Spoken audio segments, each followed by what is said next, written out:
दोस्तों, क्या आप जानते हैं आर्मी में महिला के साथ क्या क्या होता है और महिला आर्मी के मेडिकल टेस्ट में उनके प्राइवेट पार्ट्स में उंगली डालकर क्या चेक किया जाता है। महिलाओं के मेडिकल टेस्ट को लेकर कई सारे सवाल लोगों के जहन में उठते हैं कि क्या लड़कों की तरह ही लड़कियों का भी मेडिकल टेस्ट खुल्लम खुल्ला होता है, क्या पुरुषों की तरह उन्हें भी अपने हर एक निजी अंगों की जांच करवानी पड़ती है, और अगर हाँ तो इसे कौन करता है, कोई महिला या फिर पुरुष। आइए जानते हैं ऐसे ही तमाम सवालों के जवाब। तो आप हमारे साथ बने रहिएगा वीडियो के अंत तक। दोस्तों, देश की सशक्त सेना बल में जाने के लिए जोश और जज्बे के साथ साथ फिटनेस का भी काफी अहम महत्व होता है। यहाँ शामिल होने के लिए शरीर के हर एक अंग का बाकायदा मेडिकल टेस्ट होता है, वो भी कपड़े उतार कर। यहाँ आपका ये जानना जरूरी होता है कि मेडिकल टेस्ट से पहले महिलाओं का फिजिकल टेस्ट होता है। इसके आधार पर वो इस कड़ी तक पहुंचती है। तो दोस्तों, फिजिकल टेस्ट जिसमें महिलाओं को रनिंग, हाई जंप और लॉन्ग जंप जैसे तमाम चरणों को सीमित समय में पार करना पड़ता है। और फिर बारी आती है हाइट और मेजरमेंट की। हाइट की बारीकी नापने के बाद ही महिलाओं को शॉर्टलिस्टेड किया जाता है और मेडिकल टेस्ट के लिए आगे भेजा जाता है। और मेडिकल टेस्ट इस सारे सफर का अंतिम टेस्ट होता है। उसमें महिलाओं के हर एक अंग की बारीकी से जांच होती है, वो भी निर्वस्त्र करके। हालांकि इन सारी जांचों में क्या क्या होता है और इसे कौन करता है, यह आप आगे देखने वाले। मेडिकल टेस्ट की इस पूरी प्रक्रिया में सबसे पहले बारी आती है प्रेगनेंसी टेस्ट की। दोस्तों, सिर्फ इंडिया में ही नहीं, दुनिया भर में महिलाओं को आर्मी में भर्ती करने के लिए सबसे पहले उनका प्रेगनेंसी टेस्ट किया जाता है। और अगर गलती से भी कोई महिला प्रेग्नेंट पाई जाती है तो उसे तुरंत बाहर का रास्ता दिखाई दिया जाता है। उनका ऐसा करने के पीछे का कारण टफ ट्रेनिंग भी होती है, जिसमें माँ और बच्चे दोनों की जान को खतरा हो सकता है।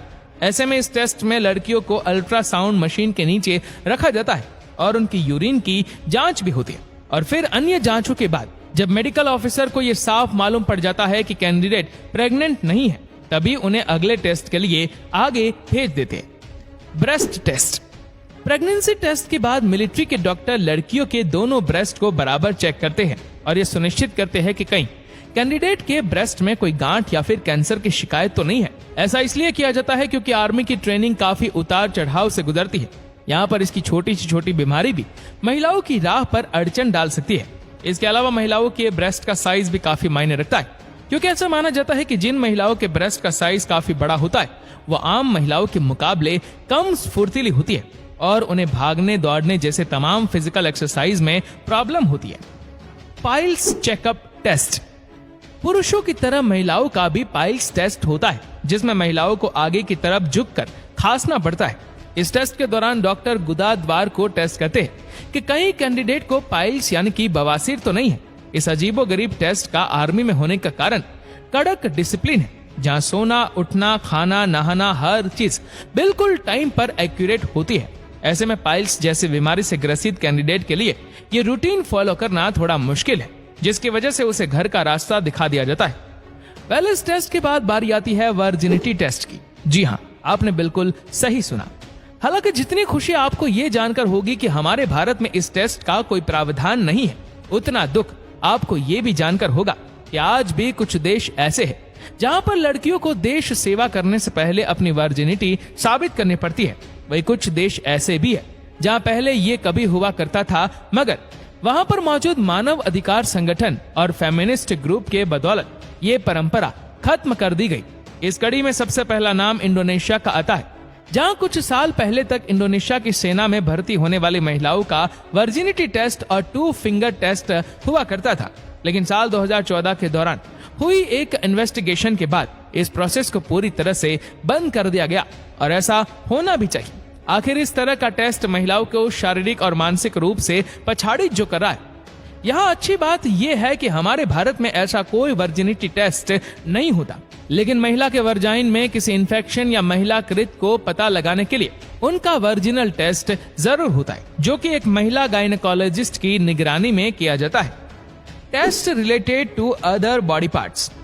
ये टेस्ट शरीर के अन्य बाहरी अंगों के लिए किया जाता है। इसमें नोक नीस टेस्ट किए जाते हैं और ये सुनिश्चित किया जाता है कि कहीं कैंडिडेट के घुटने आपस में टकराते तो नहीं है। ये टेस्ट भी काफी जरूरी होता है, क्योंकि अगर गलती से भी किसी लड़की के घुटने आपस में टकराते होंगे तो वो भागने में असमर्थ रहेगी और दौड़ते समय वो गिर भी सकती है। साथ में ये भी देखा जाता है कि कहीं लड़कियों के शरीर में किसी भी तरह का कोई दाग या जलने का निशान तो नहीं है, या फिर कहीं उसने कोई टैटू तो नहीं गुदवाया है। और फिर इसके बाद बारी आती है उस अंग की जिसके बगैर सब कुछ सुनसान है, यानी कि हमारी आंखों की। दोस्तों, आर्मी में आंखों का एक्यूरेट होना काफी इंपॉर्टेंट होता है, वरना इसके बिना जवान दोस्तों और दुश्मनों में फर्क समझ ही नहीं सकता। और इसीलिए आई टेस्ट में आई साइट से लेकर उनके कलर डिफिशिएंसी तक देखी जाती है, और कहीं उन्हें कलर ब्लाइंडनेस तो नहीं, और रेटिना और कॉर्निया टेस्ट भी किया जाता है। इसके अलावा कैंडिडेट का डेंटल और एंकल टेस्ट भी होता है। बस ये समझ लीजिए कि महिलाओं की वर्जिनिटी टेस्ट को छोड़कर उसके बॉडी के हर एक पार्ट की कायदा चेकिंग होती है, और सब कुछ सही पाने पर ही उसे जंग के मैदान में खड़ा किया जाता है। धन्यवाद।